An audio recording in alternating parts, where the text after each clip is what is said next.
کہ جب حضرت عبد المطلب دنیا سے رخصت ہونے والے تھے تو انہوں نے سوال کیا رسول اللہ صلی اللہ علیہ وسلم سے، باوجود یہ کہ ان کے سارے چچا ان سے بڑی محبت کرتے تھے، لیکن پھر بھی آپ نے فرمایا خود رسول اللہ صلی اللہ علیہ وسلم سے کہ یہ میرے سارے بیٹے کھڑے ہیں، یہ تمہارے سارے چچا کھڑے ہیں، تم ان میں سے کس کے ساتھ رہنا چاہتے ہو؟ تو رسول اللہ صلی اللہ علیہ وسلم نے حضرت ابو طالب کے لیے خود فرمایا۔ ادھر سے حضرت عبد المطلب بھی یہی چاہتے تھے، کیوں کہ ان کے فرزندوں میں سے جو سب سے زیادہ پاک اور پاکیزہ اور متقی اور حجت الہی کے مقام پر تھے وہ حضرت ابو طالب علیہ الصلوۃ والسلام تھے۔ اب یہ ذہن میں رہے کہ جناب حضرت فاطمہ بنت اسد ماں کی طرح سے خدمت کر رہی تھیں اور جناب حضرت ابو طالب باپ کی طرح سے اور دفاع کرنے والوں کی طرح سے۔ بالکل اسی طریقے سے جب مولا امیر المومنین کم سن تھے تو رسول اللہ صلی اللہ علیہ وسلم نے اور حضرت خدیجہ نے مولا امیر المومنین کو لے لیا تھا گود۔ لہذا کم سنی کے عالم میں جس طرح سے ماں باپ بن کر کفالت کی رسول اللہ صلی اللہ علیہ وسلم کی حضرت ابو طالب اور حضرت فاطمہ بنت اسد نے، بالکل اسی طرح سے مولا امیر المومنین کی کفالت فرمائی ماں باپ بن کے کس نے؟ رسول اللہ صلی اللہ علیہ وسلم نے اور حضرت خدیجہ صلوات اللہ وسلام علیہا نے۔ صلوات پڑھیں پر محمد و آل محمد۔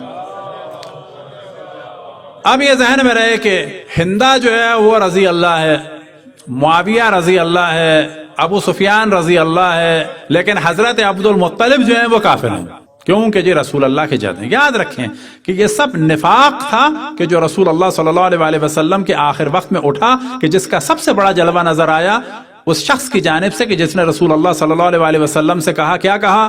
انہو لیہجر، کہ بخاری میں کیا ہے؟ قد غلبہ الوجع، اس پر بیماری کا غلبہ ہے، اور انہو لیہجر۔ غزالی نے کیا کہا ہے؟ ان الرجل لیہجر، یہ شخص بکواس کر رہا ہے۔ یہ جو اہل بیت پر ظلم کا سلسلہ شروع ہوا ہے اس شخص کی جانب سے کہ جس نے رسول اللہ صلی اللہ علیہ وسلم کو حجر و ہذیان و بکواس کی نسبت دی۔ اب ظاہر ہے جو رسول اللہ کو بکواس کی نسبت دے رہا ہے وہ کہاں سمجھے گا فاطمہ تو بضعۃ منی، وہ کہاں سمجھے گا انا علی من نور واحد؟ وہ تو ہر جگہ کہے گا کہ معاذ اللہ معاذ اللہ معاذ اللہ رسول اللہ صلی اللہ علیہ وسلم کے لیے کہ یہ بکواس و بہکی ہوئی باتیں کر رہے ہیں۔ صحیح بخاری کا ترجمہ جو میں عام طور پہ لگاتا بھی ہوں تو وہاں پر کیا ترجمہ کیا گیا ہے کہ رسول اللہ صلی اللہ علیہ وسلم کے لیے معاذ اللہ برا رہے ہیں۔ تم صحابہ کے ناموس کا بل لاؤ گے، ناموس رسول اللہ کا بل نہیں لاؤ گے پہلے؟ صحیح بخاری میں سے لفظ برانا نہیں ہٹاؤ گے؟ تمہیں یہ برا نہیں لگتا رسول اللہ صلی اللہ علیہ وسلم کے لیے لفظ برانا؟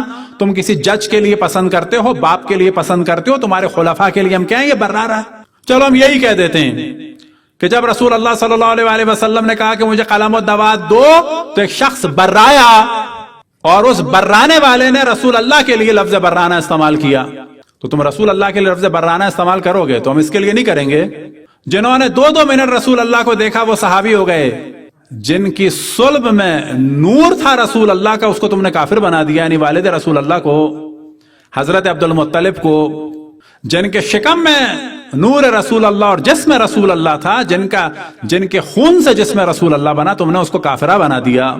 بات کرتے ہو توہین صحابہ کی، رسول کے ماں باپ کو کافر قرار دینے کے بعد تمہارے منہ سے اچھا لگتا ہے کہ جنہوں نے 2 منٹ دیکھا تم ان کا دفاع کرتے ہو، جن کے صلب میں نور تھا رسول اللہ کا تم ان کا دفاع نہیں کرتے، جن کے پیٹ میں رسول اللہ صلی اللہ علیہ وسلم کا نور تھا اور جسم تھا، جن کے خون سے، جن کے جسم سے رسول اللہ صلی اللہ علیہ وسلم کا جسم بنا، جن کا دودھ پیا رسول اللہ صلی اللہ علیہ وسلم نے، ان کو تم کافر کہتے ہو؟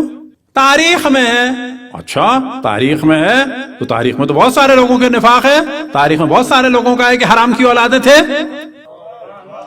ابھی ہمارا لیکچر ہے پورا پہلے خلیفہ کے بارے میں تفصیل سے ہم نے ڈسکس کیا ہے، پہلے سیاسی خلیفہ کے بارے میں کہ ان کے والد سگے چچا تھے ان کی والدہ کے۔ کرو ڈسکس اس کو، چچا بھتیجی کی شادی کے نتیجے میں کیا ہوتا ہے، کیا ہوتا ہے، تو کرو اس کو ڈسکس۔ آیا چچا بھتیجی کا بچہ حلال ہوتا ہے کہ حرام ہوتا ہے؟ کرو اس کو ڈسکس۔ تاریخ میں فقط حضرت عبداللہ کے لیے، تاریخ میں ہے فقط حضرت آمنہ بنت وہب صلوات اللہ وسلام علیہا کے لیے، تاریخ میں ہے جو چیز فقط حضرت ابو طالب کے لیے۔ امام زین العابدین علیہ السلام نے فرمایا، ایک دلیل دی اور پھر اس کے بعد مصائب پہ جائیں۔ حضرت ابو طالب کے ایمان کی ایک دلیل کہ اس زمانے میں بھی جیسے ہی کوئی عورت مسلمان ہوتی تھی شوہر سے الگ ہو جاتی تھی۔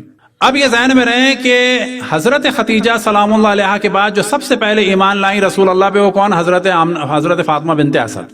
بیعت جن خاتون نے کی ہے رسول اللہ صلی اللہ علیہ وآلہ وسلم کی، تو سب سے پہلی خاتون حضرت فاطمہ بنت اسد۔ ایمان لانے کے معنی یہ نہیں ہے کہ پہلے کافر تھیں، یہ چیز ذہن میں رہے کہ مولا امیر المومنین سب سے پہلے ایمان لائے تھے۔ مراد کیا ہے یہاں؟ اشرف الانبیاء یہ سب کے سب دین حنیف پہ تھے۔ جیسے ہی اشرف الانبیاء نے فرمایا کہ میں اللہ کا نبی ہوں اور مجھے اجازت ہوئی ہے کہ اب میں اعلان کروں، تو انہوں نے کہا کہ ہاں ہم آپ کو مان گئے۔ اس کو کہا جاتا ہے ایمان لانا۔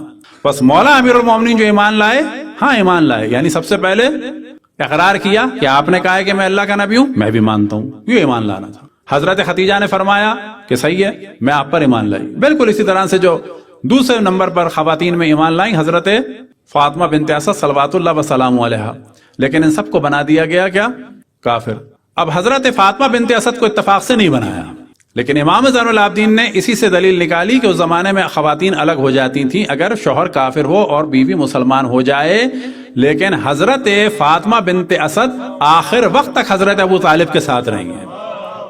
اب یہاں پر مصائب سے پہلے توجہ دلائیں کہ رسول اللہ صلی اللہ علیہ وآلہ وسلم کی والدہ ماجدہ، گو کہ والد کا پہلے انتقال ہو گیا، ایک مکمل خاتون تھیں۔ اگر حضرت عبداللہ بوڑھے ہو جاتے اور حضرت آمنہ بنت وہب صلوات اللہ وسلام علیہا بوڑھی ہو جاتی تو یہ ایک ہی رہتے، کامل خاتون تھیں۔ بالکل ویسے ہی جیسے حضرت خدیجہ کی زندگی میں رسول اللہ صلی اللہ علیہ وآلہ وسلم نے کوئی شادی نہیں کی، کامل خاتون تھیں۔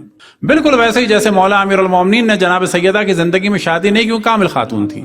بالکل ویسے ہی حضرت ابو طالب نے کوئی بھی شادی نہیں کی، کیونکہ ان کی زندگی ہی میں وہ دنیا سے چلے گئے، اور کیونکہ ان کی زندگی میں دنیا سے چلے گئے تو ان کی اول و آخر ایک ہی زوجہ تھیں، اور وہ تھیں حضرت فاطمہ بنت اسد صلوات اللہ وسلامہ علیہا۔